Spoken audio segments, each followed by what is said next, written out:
ایاک نعبد و ایاک نستعین۔ میرے پاکستانیوں، ایک ہمارے جو بزرگ وہ کہا کرتے تھے کہ جب آپ ایک جھوٹ بولتے ہیں اس جھوٹ کو کور اپ کرنے کے لیے آپ کو 100 جھوٹ بولنے پڑتے ہیں۔ یعنی آپ جب ایک غلط کام کر لیتے ہیں تو اس غلط کام کو کور کرنے کے لیے آپ کو مسلسل غلط کام کرنے پڑتے ہیں۔ رجیم چینج ہوا، ایک آرمی چیف جنرل باجوہ نے فیصلہ کیا کہ جناب عمران خان مجھے پسند نہیں ہے، اور اس نے فیصلہ کیا اس کو ہٹانے کا۔ شہباز شریف اس کو بہت پسند تھا، وہ سمجھتا تھا شہباز شریف بہت بڑا جینیس ہے اور اسحاق ڈار سے بڑا کوئی اکانومی کا وزٹ کوئی نہیں ہے۔ تو اس کی بھی عقل ذرا دیکھ لیں کہ اس نے جب یہ فیصلہ کیا، اور بھی وجوہات تھیں جو میں کبھی آپ کو بتاؤں گا کہ صرف یہی نہیں تھی، اور بھی ان وجوہات تھیں کہ انہوں نے فیصلہ کیا گورنمنٹ گرانے کا۔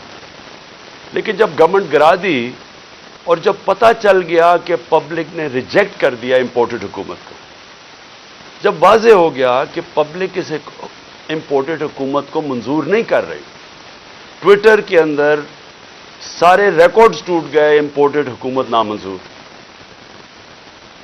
ایک پاکستانیوں کی آواز ساری جگہ سے آگے، کبھی پبلک نکلی نہیں ایسے جس طرح 10 تاریخ کو 10 اپریل کو پبلک سڑکوں پہ نکلی بتانے کے لیے کہ ہم ایکسیپٹ نہیں کرتے اس چینج کو۔ اس کے بعد بائی الیکشنز ہوئے، ان کے اندر واضح ہو گیا، جب 37 بائی الیکشنز میں سے 30 تحریک انصاف جیت گئی تو یہ سارے جن لوگوں نے کانسپریسی کی تھی، اور یہ جو سارے 12 پارٹیز کی امپورٹڈ یہ جو بیٹھ گئے آ کے گھسپیٹھیا ہم ان کو کہیں گے، یعنی یوزرپرز کہیں گے انگریزی میں، وہ لوگ جن کی کوئی لیجیٹمیسی نہیں ہے، جو آکشن بجائے الیکشن سے پیسے خرچ کر کے ایک آرمی چیف کے ساتھ مل کے، جس نے خفیہ ایجنسی ساتھ ملا کے گورنمنٹ گرائی ہوئی تھی، اور یہ جب ان کو جب پتہ چلتا گیا کہ پبلک ان کے ساتھ نہیں ہے تو ان کو ایک خوف آنا شروع ہو گیا کہ کسی طرح الیکشن نہ ہو پاکستان میں،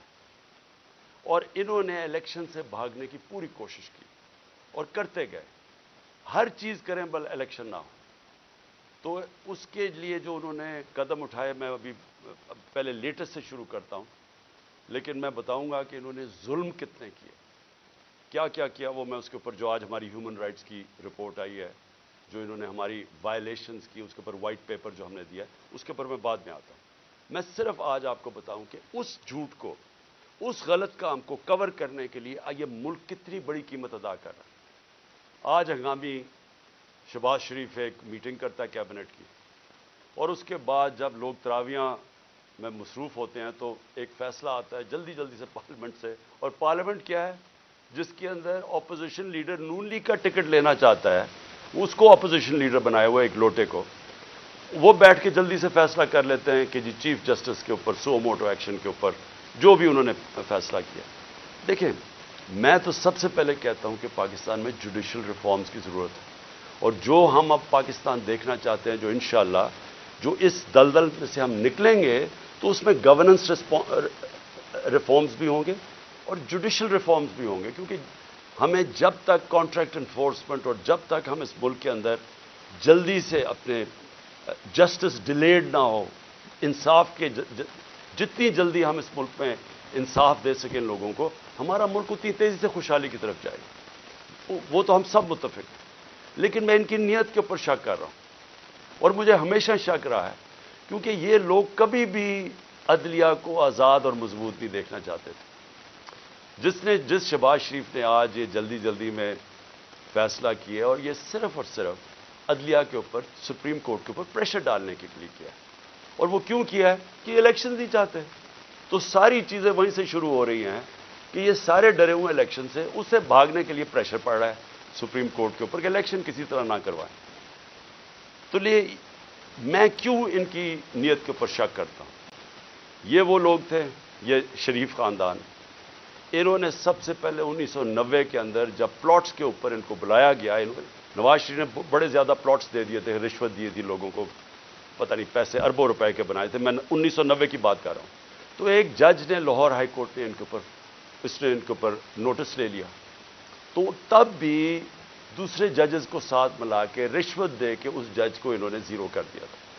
اور ان کو جج وہ پسند تھے، اور ان کے ٹیلی فون کانورسیشن ہے کہ جج صاحب جناب بے نظیر کو 3 سال نہ سزا ہو بلکہ 5 سال ہو. یہ وہ ہیں جو کہ ان کی ٹیلی فون کے اوپر ججز ان کے اوپر لائن پہ ہوتے تھے. یہ وہ لوگ ہیں جنہوں نے سپریم کورٹ کے چیف جسٹس کے اوپر حملہ کیا. ایک سجاد علی شاہ جیسا ایک ایماندار دیانتدار جج چیف جسٹس کے اس کے سپریم کورٹ پہ حملہ کر کے ان کو وہاں سے وہ جان بچا کے بھاگے. اور اس کے بعد رفیق تارڑ جو ان کا جس کو انہوں نے صدر بنایا تھا، اس نے وہ بریف کیسز لے کے گئے اور انہوں نے کوئٹہ بینچ کو خریدا. یہ سجاد علی شاہ نے اپنی کتاب میں لکھا ہے. اور انہوں نے ریوولٹ کروائی، تقسیم کیا، اور اس طرح ایک سٹنگ چیف جسٹس کو ہٹایا. اب ان کی یہ تاریخ ہے، اور یہ جج وہ چاہتے ہیں جو کہ ایسے امپائر جو ان کے ساتھ ہوتے ہیں. ان کو کبھی نیوٹرل امپائر کا کانسیپٹ نہیں آیا، کیونکہ یہ انہوں نے غلط کام کرنے ہوتے ہیں. جو بھی غلط کام کرتا ہے وہ ایک آزاد اور مضبوط اور کریڈیبل عدالت کو کبھی نہیں آنے دے گا. اور انہوں نے اسی طرح ہمیشہ سارے اداروں کے اوپر اپنے لوگ بٹھائے، ان سے غلط کام کروائے. آتے ساتھ ہی شہباز شریف نے کیا کیا، اس نے اپنا ایف آئی اے کا ہیڈ اپنا بنایا. اس نے اس کی 16 ارب روپے کے کیسز تھے، 4 اس کے اندر گواہ تھے جو کہ 2 مہینے کے اندر سارے ہارٹ اٹیک سے مر گئے. جو ڈاکٹر رضوان ایف آئی اے کا تھا جس نے انویسٹیگیشن کی، اس کو ہارٹ اٹیک ہوا، وہ بھی مر گیا. تو وہ سارا ختم کروایا. 8 ارب روپے کے ان کے منی لانڈرنگ کے کیسز تھے نیب کے اندر، اس کے اندر بھی آتے ساتھ ہی پہلے اپنا آدمی رکھوایا. اور اپنا جو انہوں نے آدمی نیب کا ہیڈ لگوایا، اس نے بھی آخر میں استعفیٰ دے دیا کہ میں نہیں ان کے لیے کام کرتا، یہ غلط کام کرواتے. دونوں اداروں کی کریڈیبلٹی ختم کی. نہ ایف آئی اے کی کوئی کریڈیبلٹی رہ گئی، نہ نیب کی. وہ 2 ادارے رہ گئے جن کا صرف اور صرف کام پولیٹیکل وکٹمائزیشن، مخالفین کے خلاف کیسے کیسز کریں. اور ان کے ساروں کے کیسز جو 30 سال سے اس ملک کو لوٹ رہے تھے، ان کے کیسز ختم ہو گئے. تو انہوں نے جو آج یہ جو ایک عدالت کو پریشرائز، سپریم کورٹ کو پریشرائز کرنے کے لیے اور چیف جسٹس کو کیا ہے، ساری قوم آج، جبکہ وہ ہم سب چاہتے ہیں کہ عدالتوں کے اندر ریفارمز ہوں، لیکن ان کی نیت کے اوپر آج ساری قوم سمجھ گئی ہے کہ ان کا صرف مقصد ہے الیکشن سے بھاگنا. اور ان کی ساری جو چالیں ہیں اب چل رہی ہیں، اور ان کے ساتھ ہینڈلرز ملے ہوئے ہیں. مجھے افسوس سے کہنا پڑتا ہے کہ جو اپنے آپ کو نیوٹرل کہتے ہیں وہ ان کے ساتھ جا کے کھڑے ہو گئے. اور میں اس کے اوپر بھی بات میں آؤں گا کہ پھر کیسے توقع کرتے ہیں کہ جب لوگ تنقید کرتے ہیں تو وہ کہتے ہیں کہ جی دیکھیں کسی ادارے کی توہین ہوگی. تو جب آپ ان لوگوں کے ساتھ کھڑے ہو جائیں گے جن کو 30 سال سے پاکستانی قوم جانتی ہے، جن کی کرپشن کے اوپر کتابیں لکھی گئی ہیں، تو پھر کیسے سمجھتے ہیں کہ لوگ بھی چپ کر کے نیوٹرل ہو جائیں گے اس کے اوپر. اب میں دوسری چیز پہ آتا ہوں کہ جب انہوں نے فیصلہ کیا کہ ہم نے الیکشن نہیں کروانے، تو پھر انہوں نے رہنا کیسے تھا اقتدار میں. اس وقت جنرل باجوہ نے ان کے ساتھ مل کے جو پاکستان میں ہیومن رائٹس وائلیشن کی، میں آپ کو چیلنج کرتا ہوں کہ پاکستان کی جمہوریت کی تاریخ میں اس کی کوئی مثال نہیں. شاید عامروں کے دوران ہو، جنرل مشرف کے دور میں جب میں اپوزیشن میں تھا، میں جیل بھی گیا 8 دن، میں نے کبھی اس طرح کی ظلم نہیں دیکھا، تشدد نہیں دیکھا جو جیلوں میں انہوں نے کیا ہے. جو یہ جنرل باجوہ نے ان کے ساتھ مل کے، جیسے ہی ہماری گورنمنٹ گئی اس کے بعد 25 مئی سے شروع ہوا. 25 مئی سے انہوں نے تشدد کرنا شروع کیا اور وہ بڑھتا ہی گیا. خاص اپنا ایک آدمی لے کے آئی ہے یہاں جو کہ کاؤنٹر ٹیررزم کا ایکسپرٹ تھا، جس نے پاکستان کے شہریوں کو ایک فورن ٹیررسٹ کی طرح رکھا، ہر قسم کا تشدد کیا، سختیاں کی، سوشل میڈیا کے اوپر کی، جو اس کے اوپر ابھی میں آؤں گا. لیکن ان کا سارا مقصد یہ تھا کہ جس طرح پاکستان کی قوم بھیڑ بکریاں ہیں، یعنی ان کو اچھے برے کی تمیز ہے ہی نہیں، جدھر ان کو ڈنڈے مارو گے وہ ادھر چلی جائیں گی. انہوں نے ہر قسم کا ظلم کیا، صرف اور صرف ہم ساری قوم کو یہ ایکسیپٹ کرنے میں. یہ جو انہوں نے چور ہمارے اوپر لا کے بٹھا دی، اور جتنا جتنا قوم ان کو کہتی رہی کہ ہم ان کو نہیں مانتے، ہم اس کو ایکسیپٹ نہیں کرتے، اتنا اتنا انہوں نے ظلم بڑھانا شروع کر دیا. اور مجھے افسوس یہ ہے کہ جب ایسے لوگ آپ لے آئیں جن کو کوئی پتہ نہیں ہے کہ انسانوں کو کس طرح، انسانوں میں اور جانوروں میں کیا فرق ہے، جن کو سمجھ ہی نہیں ہے کہ انسانوں کو ان کے ذہن ہوتے ہیں اور ان کے دل ہوتے ہیں، ہارٹس اینڈ مائنڈز اپنے ساتھ ملا کے انسانوں کو آپ جیتے ہیں، آپ ڈنڈے مار کے تشدد کر کے رات کو لوگوں کو اٹھا لیں، ان کو جا کے ننگا کریں، ان کو ماریں، ان کو ٹارچر کریں، اور پھر یہ سوچیں کہ یہ سارے جب سنیں گے کہ یہ کیا ہو رہا ہے تو لوگ سب ڈر کے بھیڑ بکریوں کی طرح لائن میں لگ جائیں گے۔ یہ پالیسی رہی ہے۔ اس لیے ہم نے اپنی ہیومن رائٹس کا جو وائلیشنز ہوئی ہیں اس کا پورا ڈوسیئر دیا، اس میں ہمیں بتایا ہے کہ ہمارے ساتھ کیا کیا ہوا۔ نہ دیکھی عورتیں، نہ چادر اور چار دیواری کی ان کا کوئی فرق تھا، نہ کوئی شرم تھی، نہ کوئی حیا تھی، نہ کوئی غیرت تھی، جس طرح کی انہوں نے اس وقت پولیٹیکل ورکرز کے ساتھ کیا، اور پولیٹیکل ورکرز کے ساتھ انگریز کے زمانے میں بھی۔ اگر آپ تاریخ پڑھیں ہماری آزادی کی اور جس میں آزادی کی موومنٹس تھیں، تو پولیٹیکل ورکرز کے خلاف کبھی بھی انگریز کے زمانے میں بھی ایسا ظلم نہیں ہوا جو انہوں نے ہمارے ساتھ کیا۔ مجھے نوجوانوں نے آ کے کہانیاں سنائیں، انہوں نے جب ہم جیل بھرو تحریک، وہ پرامن تحریک تھی، ایک پروٹیسٹ ہوتا ہے کہ آپ کوئی اپنے ملک میں تصادم نہیں کرنا چاہتے۔ اور پھر میں یہ بھی کہہ دوں کہ جو پارٹی الیکشنز چاہتی ہے وہ تصادم نہیں چاہتی، جو الیکشنز نہیں چاہتے، جو الیکشن سے بھاگتے ہیں، ان کا کام ہوتا ہے انتشار پھیلانا۔ یہ جو ملک میں ہو رہا ہے یہ وہ پارٹی نہیں کر رہی جو الیکشن سے آ رہی ہے۔ میرے سے ہمارے اوپر ہر باری کوئی یہ ایک بدماش انہوں نے انٹیریئر منسٹر رکھا ہوا ہے جس کو یعنی شرم آئے کسی کو کہ اس طرح کے آدمی کو اپنی پارٹی کو ریپرزینٹ کروائیں۔ کوئی مہذب معاشرے کے اندر اس طرح کا آدمی کو آپ اگر بتا دیں کہ یہ آپ کا انٹیریئر منسٹر کا مطلب جو کہ جس نے آپ کی حفاظت کرنی ہے، اس طرح کے آدمی کو بٹھا دیں جس کی بیک گراؤنڈ قتل کر رہے ہیں، جو ہر جرم کیا جس آدمی نے، اور وہ بیٹھ کے دھمکیاں دے رہا ہے۔ اس کو یہی نہیں پتا کہ ساری دنیا میں اس کے کامنٹس گئے ہیں اور وہ کیا ریفلیکٹ کر رہے ہیں پاکستان میں، کہ ایک ملک کا انٹیریئر منسٹر اس طرح کی سٹیٹمنٹس دے، اس کو وہاں اوپر بٹھا دی، وہ دھمکیاں دیتا ہے، اس کو سمجھ ہی نہیں ہے جمہوریت کیا ہے، وہ تو بدمعاش ہے۔ نہ یہ شریفوں کو آج تک کبھی پتہ ہے، اوپر سے یہ بڑے میسنے بن جاتے ہیں، بڑی معصوم سی شکلیں بنا لیتے ہیں، ڈرامے کرتے ہیں، کبھی جا کے وہ ٹوپیاں پہن کے، کبھی وہ عورتوں یہ جو آٹا دیا جا رہا ہے ابھی وہاں تصویر کھچا لی، یہ گمکس کیا ہیں، اندر سے ظالم ہے یہ۔ جو سب سے زیادہ پولیس مقابلے میں لوگ مروائے ہیں وہ شہباز شریف نے مروائے ہیں۔ اس کے اوپر ہیومن رائٹس کی رپورٹ ہے، 97 سے 99 تک اس نے کوئی 900 لوگوں کو قتل کروایا۔ عابد باکسر نے ٹی وی کے اوپر آ کے کہا کہ میں اس کے حکم پہ لوگوں کو قتل کرتا تھا۔ یہ وہ آدمی ہے جو بڑی معصوم سی شکل بنا لیتا ہے۔ اور دوسرا، اس کا تو سب کو پتہ ہے، یہ انٹیریئر منسٹر کو سارے، کسی میں فیصلہ آباد میں جا کے پوچھیں ان کی بیک گراؤنڈ کی، ان کو اوپر بٹھا لیا، پیچھے سے پوری بیکنگ تھی ان کو، جو اپنے آپ کو لوگ نیوٹرل کہتے ہیں، اور انہوں نے اس وقت ہر قسم کا ظلم کرنا شروع کر دیا۔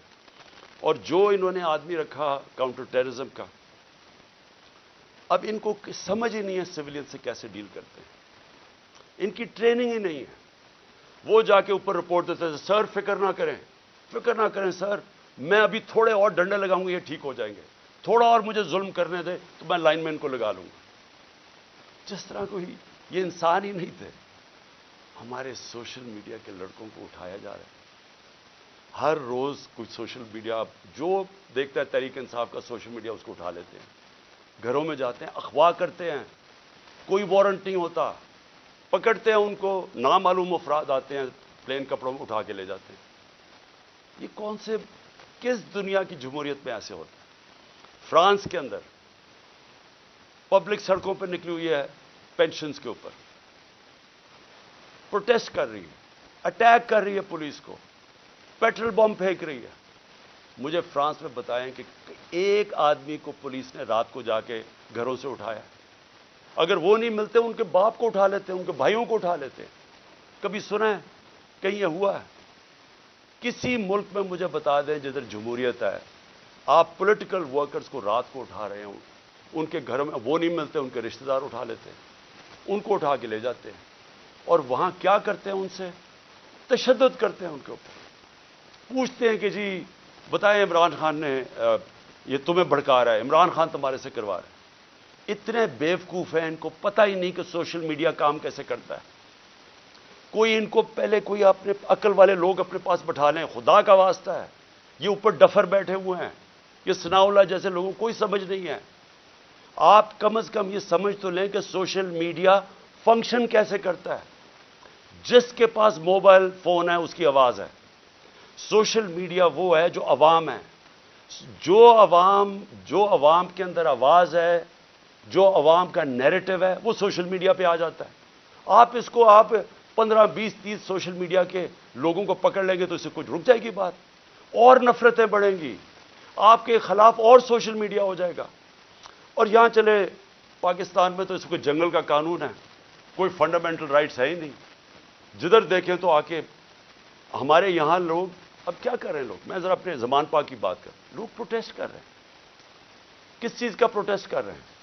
کہ یہاں اغوا کیا جاتا ہے لوگوں کو، یہاں قانون نہیں ہے۔ وہ سارے جمع ہوئے ہیں کہ ڈر ان کو ہے کہ عمران خان کو اغوا کر کے لے جائیں گے۔ وہ جو یہاں اٹیک ہوا تھا زمان پار پہ، وہ قانون کے مطابق نہیں پکڑنے آئے تھے، وہ اغوا کرنے آئے تھے، کیونکہ ان کے پاس کوئی ویلڈ ریزن نہیں تھی مجھے یہاں سے اریسٹ کرنے کی۔ قانون واضح تھا۔ میں نے 18 کا کہا میں جا رہا ہوں عدالت میں پہلے کیوں نہیں جا سکا؟ میں نے بتایا وہاں خوف تھا دہشت گردی کا، 2 اٹیک ہو چکے ہیں، سیکیورٹی نہیں مل سکتی تھی، گورنمنٹ نے سیکیورٹی وڈرا کر لی تھی، ایک حملہ ہو چکا ہے جان کے اوپر، اللہ نے بچایا ہے۔ پتہ ہے انٹیریئر منسٹری خود کہہ رہی ہے دوسرا حملہ ہونے لگا ہے۔ تو اس جگہ کے اوپر جدھر آپ سیکیورٹی بھی نہیں دے سکتے، تو میں نے کہا اس کو شفٹ کر دے دوسری جگہ، تو میں چلا جاتا ہوں۔ مجھے کس چیز کا ڈر ہے؟ میرے اوپر کون سا کیس ہے جو مجھے خوف زدہ ہوں میں عدالت میں جانے کے لیے؟ کیا میں دہشت گرد ہوں؟ 40 دہشت گردی کے کیسز ہیں۔ آج پتا چلا کہ اسلام آباد میں میرے اوپر کچھ 30 یا 40 کیسز کر دیے، 15 کیسز ایک دن میں کیے ہیں۔ کبھی سنا ہے کسی کے اوپر، کسی لیڈر کے 15 کیسز ایک ہی دن میں میرے اوپر FIR کاٹ دی؟ میں یہاں بیٹھا ہوں لاہور میں، مظاہرہ ہوتا ہے اسلام آباد میں، 3 دہشت گردی کے پرچے کٹ جاتے ہیں میرے۔ وہ بیچارہ ذلِ شاہ کو یہ ظلم کر کے، تشدد کر کے اس کو مارتے ہیں، 302 مرڈر کا پرچہ میرے پہ کٹ جاتا ہے۔ اس لیے لوگ یہاں باہر بیٹھے ہیں، کسی کو اعتماد نہیں ہے۔ یہ جو گورنمنٹ میں بیٹھی ہوئی ہے، یہ کوئی قانون کے مطابق تو کچھ چیز کوئی کر ہی نہیں رہی۔ کون سی چیز کر رہے ہیں قانون کے مطابق؟ یہ تو سارا جنگل کا قانون ہے یہاں۔ تو لوگ خوف زدہ ہیں کہ یہاں سے اٹھا کے لے گئے تو قتل کر دیں گے، کیونکہ انہوں نے تو پہلے قتل کرنے کی کوشش کی ہے۔ یہی تو لوگ بیٹھے ہوئے جنہوں نے مجھے پورا ٹریپ کر لیا تھا کہ اللہ کا کرم تھا کہ گولیاں نیچے لگیں، کیونکہ اس کا ہاتھ لڑکے کا اوپر آ گیا، جو نوجوان ابتسام جو ہیرو تھا۔ کبھی بھی کوئی کسی کے بندوق کو پبلک میں بھاگ جاتے ہیں لوگ، اس نے جا کے اس کو پکڑا، اس سے بجائے اوپر گولیاں لگنے کے وہ نیچے لگی، بچ گئے ہم۔ تو انہوں نے تو کسر نہیں چھوڑی تھی۔ پھر سیبوٹاج کیا، جو رزلٹ تھا، جو GIT کا رزلٹ تھا، وہ انہوں نے آتے ساتھ ہی سیبوٹاج کیا۔ جو میں آپ کے سامنے کہہ رہا ہوں وہ یہ کہ لوگ آج کیوں یہاں زمان پاک کے باہر بیٹھتے ہیں؟ کیونکہ ان کو کوئی کانفیڈنس نہیں ہے، ان کو ہمارے اس ملک کے انصاف کے نظام پہ کانفیڈنس ختم ہو چکا ہے۔ وہ دیکھ رہے ہیں کہ لوگوں کو کبھی کسی کو اٹھا لیتے ہیں، کبھی کسی کو۔ اب انہوں نے کہا جناب میرے اوپر 2 پرچے کاٹ دیے کہ میں وہاں جب جوڈیشل کمپلیکس میں گیا، انہوں نے کہا جناب بڑے لوگوں کے ساتھ آ گیا، وہ دروازہ ٹوٹ گیا۔ جھوٹ۔ پہلے تو میں یہ کہنا چاہتا ہوں کہ میرے ساتھ تو کوئی بھی لوگ نہیں تھے، کیونکہ انہوں نے ناکے لگا کے سارے لوگوں کو پیچھے رکھ دیا، اتنی پولیس اور رینجرز تھے اس دن۔ تو جب پاس پہنچا وہاں، تو لوگ ویسے جب سب کو پتا تھا کہ میں وہاں جا رہا ہوں تو لوگ آنا شروع ہو گئے۔ انہوں نے ان کو اشتعال دلوایا، ٹیئر گیس، ہمارے پاس ایویڈنس ہے ساری، ٹیئر گیسنگ شیلے کی، قریب جا کے پولیس پتھر مار رہی ہے لوگوں کو۔ اس کے باوجود 40 منٹ میں باہر کھڑا ہو جاتا ہوں، اس کے باہر کھڑا ہو جاتا ہوں جوڈیشل کمپلیکس، اور وہاں اشتعال دیا جاتا ہے لوگوں کو۔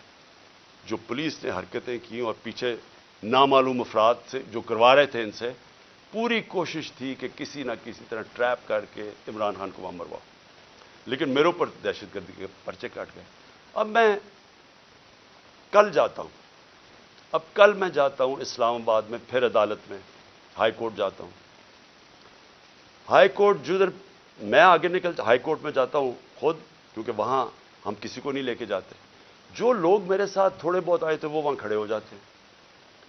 اب آپ وہاں صحافی کھڑے تھے، ایک الجزیرہ کا صحافی تھا، اس کی رپورٹ دیکھ. ہمارے ایسے لوگ کھڑے ہوئے ہیں، ایک دم نامعلوم افراد شلوار قمیض کے اندر ڈنڈے پکڑے ہوئے تحریک انصاف کے کلرز کے ساتھ، تاکہ لگے تحریک انصاف کے لوگ ہیں. اور وہ ان لوگوں کو ڈنڈے مار کے اور پکڑ کے ہمارے لوگوں کو پکڑ کے لے جاتے. اب مجھے بتائیں کیا غلط کام کیا تھا؟ کوئی کچھ بھی نہیں، آرام سے کھڑے ہیں. اور پھر سے میری بات نہیں مانتے. الجزیرہ رپورٹر کی پوری سٹیٹمنٹ ہے، اس نے اپنی آنکھوں سے دیکھا کیا کیا انہوں نے. اور صرف پکڑتے نہیں ہیں، جب میری گاڑی گزری ہوتی ہے تو جو اس گاڑی کو مار کے ڈنڈوں سے شیشہ توڑ دیتے. آپ بتائیں کیا ہم نے کیا غلط کیا تھا؟ میں پھر سے کہتا ہوں کہ جو لوگ الیکشن چاہتے ہیں وہ انتشار نہیں چاہتے. جو الیکشن نہیں چاہتے، یہ لوگ جو یہ نامعلوم افراد اور یہ جو ان کے ساتھ لوگ ہیں، یہ کوئی الیکشن نہیں چاہتا، اس لیے انتشار چاہتے ہیں. اور انہوں نے ہمارے لوگوں کو پکڑ جیلوں میں ڈال دیا.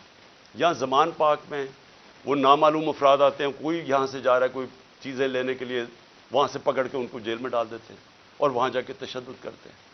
جو لوگوں کو انہوں نے جیلوں میں ڈالا، میں وہ نوجوانوں کو ملا 30-40 چھٹ کے آئے، جو انہوں نے کہانیاں سنائی کہ پکڑ پکڑ کے ان کو مارنا، ایک ایک کو پکڑ کے مارنا، پتہ نہیں ان سے کیا انفارمیشن لے رہے تھے. وہ جو میرا خنسامہ پکڑ کے لے گئے ابھی تک، وہ بیچارہ سفیر، وہ یعنی غریب آدمی، یعنی وہ ایک اپنے بیوی بچے پالنے کے لیے وہ بیچارہ کمائی کرنے والا آدمی، اس کو دیکھنے والا ہے، وہ کمزور سا آدمی. اس کو پہلے یہاں مارا، اس کو وہاں لے گئے اور اسے پوچھ کہہ رہے ہیں عمران خان کھانا کیا کھاتا ہے؟ عمران خان کھانا کیا کھاتا ہے؟ وہ جب اس کو پکڑ کے لے کے گئے شہباز گل کو، اس سے پوچھے جی بتائیں عمران خان کھانا کیا کھاتا ہے؟ میرے 2 نوکروں کو انہوں نے پے رول پہ رکھ لیا تھا. جب میں پرائم منسٹر تھا، ایجنسیز نے ان کو پے رول پہ رکھ لیا تھا. تو یہ جو کھانا کیا کھاتا ہے، کیا کسی کو شک نہیں پڑے گا کہ آپ کو کیا انٹرسٹ ہے اسے کھانے سے؟ زہر دینے کا پروگرام ہے. کیونکہ یہ جو شہباز شریف کے 4 لوگوں کو ہارٹ اٹیک ہوا، اور جو گواہ تھے، اور ڈاکٹر رضوان کو، تو ساروں کو ہارٹ اٹیک ہوا. یہ کیسے ہوا ہے؟ تو یہ کھانا کیا کھاتے ہیں، وہ سفیر کو رکھا ہوا ہے جی کھانا کیا کھاتا ہے عمران خان. میں جو اس پہ جو آخر میں بات کرنا چاہتا ہوں وہ یہ ہے کہ دیکھیں یہ جو حرکتیں آپ کر رہے ہیں، اس سے معاشرے میں نفرتیں بڑھ رہی ہیں. اس سے بالکل یہ نہ سمجھیں کہ لوگ ڈر جائیں گے. سوشل میڈیا کی آپ کو سمجھ نہیں ہے. یہ جو بچوں کو پکڑ کے لے گئے اور اغوا کر گئے اظہر مشوانی کو، اس کا پتہ نہیں ہے. پھر حسان نیازی سے جو کیا ہے، اس کو کبھی یہاں پکڑ، ادھر سے بیل لیتا ہے، اس اٹھا کے پھر ایک اور کیس کر دیتے ہیں. وہ کیس سے بیل لیتا ہے، پکڑ کے کوئٹہ بھیج دیتے. کوئٹہ سے بیل لیتا ہے، یہاں آتا ہے، اس کو اب کراچی لے گئے. اب کراچی سے پتہ چلتا ہے جی اس کو پشاور لے گئے. یہ کون سے معاشرے میں ہوتا ہے؟ مجھے بتائیں کسی جمہوریت میں، اور ہماری بتائیں، میرے 3.5 سال میں بتائیں کبھی کسی سے ایسے ہوا ہے؟ ان کی 30 سال سے چوریاں تھیں. 95% کیسز ان کے پرانے تھے. ہمارے تو صرف دو بڑے کیسز ہوئے تھے شہباز شریف کے. ایک اس کا 16 ارب کا پکڑا گیا تھا، وہ مقصود چپڑاسی والا، جس بیچارے کو کیسے مارا ہے. اور دوسرا تھا اس کا ٹی کیس، جو یہ پاپڑ والوں کے ذریعے پیسے بنا رہے تھے اس کی فیملی. ہمارا تو اور کوئی کیس ہی نہیں تھا. کتنے ہم نے کیسز کیے ان کے، کتنے ہم نے ان کے اوپر دہشت گردی کے کیسز کیے. تو یہ جو ہمارے اوپر کیسز کر رہے ہیں، مجھے بتائیں اس کی کبھی کسی جمہوریت میں کوئی مثال ہے؟ اور مجھے سب سے افسوس کیا ہے کہ ان کے پیچھے پاکستان کے وہ لوگ ہیں جو اپنے آپ کو نیوٹرل کہتے ہیں. اور میں ان کو یہ کہنا چاہتا ہوں کہ کیا آپ کو نظر نہیں آ رہا کہ قوم ان کی وجہ سے آپ کے خلاف ہوتی جا رہی ہے؟ کیا نظر نہیں آ رہا؟ اور کیا یہ کوئی کنٹرول کر سکتا ہے؟ میرے ٹویٹر کے اوپر تقریباً 1 کروڑ کوئی 70 یا 80 لاکھ فالوور ہے. کیا میں ان کو کنٹرول کرتا ہوں؟ مجھے پتہ ہے وہ کون ہے. کیا کسی کو سوشل میڈیا کا پتہ ہے کہ کون کیا کرتا ہے؟ اگر پرو پی ٹی آئی بھی ہے، اس کو وہ آزاد لوگ ہیں، ان کو کنٹرول نہیں کر سکتا. اور باہر پاکستانی بیٹھا ہے، 1 کروڑ پاکستانی باہر ہے. کیا وہ کنٹرول میں ہے کسی کے؟ تو بجائے یہ کریں کہ ہمیں ڈنڈے مار کے لوگوں کو بھیڑ بکریوں کی طرح لائن پہ لگانے کے لیے آپ کو چاہیے پوچھیں کہ کیوں تنقید کر رہے ہیں. تنقید ایک معاشرے میں جب آپ ختم کرتے ہیں معاشرہ مر جاتا ہے. معاشرے چلتے ہیں جب ایک معاشرے کے اندر اجازت. جمہوریت کا مطلب کیا ہے؟ جمہوریت کے اندر تنقید ہوتی ہے, ڈکٹیٹرشپ میں نہیں تنقید ہوتی. ڈکٹیٹرشپ کا حال دیکھ لیں. جو ڈکٹیٹرشپ فرینکو نے لے کے آیا اسپین میں, تو سارا اسپین پیچھے رہ گیا, سارا ویسٹرن یورپ آگے نکل گیا. ڈکٹیٹرشپس اگر اتنی اچھی ہوتی تو آج یہ ساری دنیا کی جمہوریت خوشحال نہ ہوتی, کیونکہ وہاں تنقید ہوتی ہے. تنقید سے آپ اپنے آپ کو ریفارم کرتے ہیں, آپ اپنی اصلاح کرتے ہیں. تو بجائے اپنی اصلاح کرنے کے کہ آپ کیا غلط کر رہے ہیں, آپ کو نظر آ رہا ہے کہ ساری قوم کدھر کھڑی ہو گئی جا کے, آپ کو پتہ چل رہا ہے, ہر جگہ آپ کو نظر آ رہا ہے. یہ جو مینار پاکستان میں کیا کیا, وہ پولیس سے پوچھیں جی یہ کیا کریں گے, جی اوپر سے حکم ہے. جدھر ہم پوچھتے ہیں کہتے ہیں جی پیچھے سے ہمیں حکم آیا ہے. تو حکم آیا کہ جناب جلسے کی ہم نے اجازت دی عدلیہ کے ذریعے, عدلیہ نے اجازت دی. 3 دن ملے وہ جلسے کی ساری پریپریشن کرنے کے لیے. کبھی پاکستان کی تاریخ میں مینار پاکستان کے جلسے پہ لاہور کو باہر سے بھی سیل کر دیا اور لاہور کو اندر سے بھی سیل کر دیا. یہ کبھی ہوا ہی نہیں ہے. جلسہ فیل کروانے کے لیے جو کوششیں کی گئیں, یہ تو اب اسی سے ہی آپ کو نظر آ جانا چاہیے کہ اگر آپ نے اتنا زور لگا کے جلسہ فیل کرنے کی کوشش کی تو وہ جو لاکھوں لوگ وہاں پہنچ گئے وہ آپ کو کیا میسج دینے آئے تھے؟ وہ دینے یہ میسج آئے کہ جس راستے پہ آپ نکل گئے ہیں اپنی بھی تباہی کر رہے ہیں, ملک کی بھی تباہی کر رہے ہیں ساتھ. خدا کے واسطے آنکھیں کھولیں اپنی. یہ جس راستے پہ آپ نکل گئے ہیں یہ اس ملک کی تباہی ہے. اور اس لیے بجائے یہ ہمارے سوشل میڈیا کے بچوں کو اٹھانا, یہ ملک کی فیوچر ہے. بجائے یہ پولیٹیکل ورکر جو کہ یہ سارا اپنا ٹائم دیتے ہیں. مجھے یہ بتائیں آپ نے سوچا ہے کہ یہ جو ورکرز کو اٹھا کے جیل میں ڈالتے ہیں, آپ نے کبھی سوچا ہے کہ ان کی فیملیز کا کیا بنتا ہے؟ یہ کہ ڈیلی ورکرز ہیں ان میں سے, یہ نظریاتی لوگ ہیں, پیسے والے نہیں ہیں. یہ ایک جذبے کے جنون کے لیے نکلے ہوئے ہیں. آپ ان کو پکڑ کے 2 ہفتے 3 ہفتے بند کر دیتے ہیں. سوچا ان کے گھروں میں کیا ہو رہا ہے اور اس سے آپ اچیو کیا کر رہے ہیں. تو میں اس پہ وائنڈ اپ کرتا ہوں کہ یہ جو ہیومن رائٹس وائلیشن آپ کر رہے ہیں اور یہ جو سارا ملک کو ان چوروں کو بچانے کے لیے ساری پالیسیز بن رہی ہیں, یہ اس ملک میں نفرتیں پھیلا رہی ہیں. اور یہ ہو سکتا ہے کہ یہ ہم سب کے ہاتھ سے نکل جائے. ابھی تک تو ہم جلسہ کرتے ہیں, پرامن کر کے واپس آ جاتے ہیں. ہر جگہ عمران خان کہتا ہے کہ ہم نے قانون کے بیچ میں رہنا ہے. ہر جگہ میں کہتا ہوں کہ ہم نے کوئی تصادم نہیں کرنا. ہر جگہ اپنے لوگوں کو روکتا ہوں جو انہوں نے ظلم کیا لوگوں کے اوپر, جس طرح مارا, جس طرح ذلِ شاہ کا قتل کیا, جو غصہ تھا سارا یہاں. بار بار کہتا رہا کہ کنٹرول کرو. بار بار قرآن کی ان کو وہ بتاتا ہوں کہ اللہ کو جو سب سے زیادہ پسند ہے مشکل وقت پہ صبر کرنا, ان کو میں درس دیتا ہوں. لیکن میں آپ کو یقین دلاتا ہوں کہ اسی طرح آپ چلتے رہے, یہ آپ کے سب کے ہاتھ سے گیم نکلنے والی ہے. یہ ادھر تک پہنچ جائے گی, آپ کوئی بھی کنٹرول نہیں کر سکے.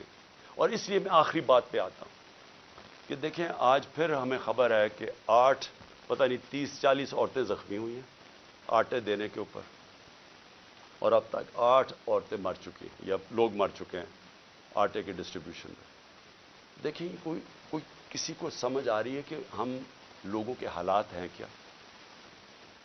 کرونا کے دوران جب لاک ڈاؤن ساری دنیا میں لگا اور نچلا طبقہ پس گیا, ہم نے تب 14,000 روپے ڈسٹریبیوٹ کیا. کبھی آپ نے اس طرح کا سین دیکھا تھا؟ کس طرح ہم نے ان کی عزت نفس اس کو بچایا. ہم نے خواتین کو بلایا سکولز کے اندر, پرامن طریقے سے وہ بیٹھی, وہاں بیٹھ کے ان کو باقاعدہ ان کے بینک اکاؤنٹس کھول کے ان کو چیکس دیے تاکہ ان ذلیل نہ ہوں. سڑکوں کے اوپر لائنیں میل میل کی لائنیں نہ لگیں. یہ اس طرح آٹے کی بوری اٹھاتے نقصان نہ ہو, انجریز نہ ہو, زخمی نہ ہو.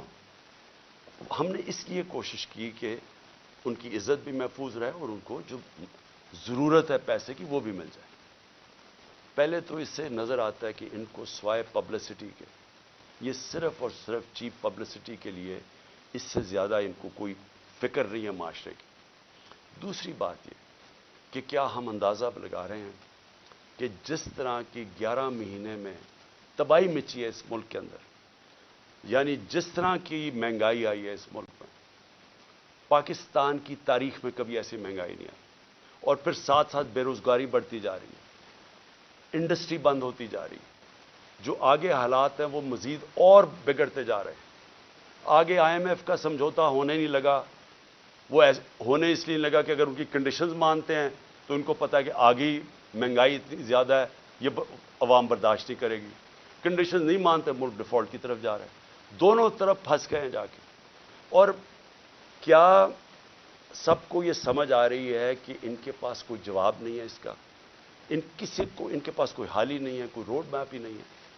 اور یہ مزید جو معاملہ بگڑے گا، اور یہ جو لوگوں کے جو ہمارا عام کم از کم 10 کروڑ پاکستانی ہیں جن کی اس وقت زندگیاں مشکل میں پڑتی جا رہی ہیں، جو سب سے نچلا طبقہ ہے، تو کیا اندازہ ہے کہ یہ کیسے گزارا ہوگا؟ آگے کیا ہمارے پاس راستہ کیا ہے اس سے نکلنے کا؟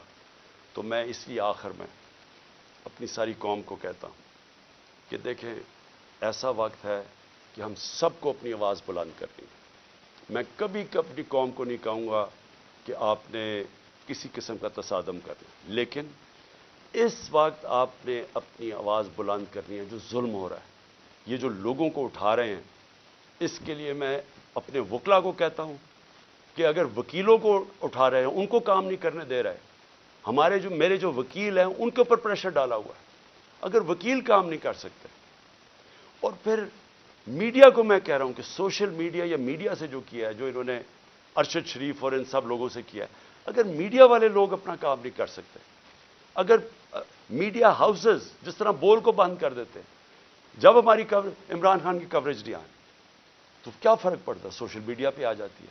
لیکن آپ میڈیا ہاؤسز کے اوپر یہ جو فریڈم آف ایکسپریشن کے اوپر کر رہے ہیں، کیوں نہیں ہے کہ میڈیا اور جرنلسٹ اس کے اوپر اپنی آواز کیوں نہیں بلند کر رہے؟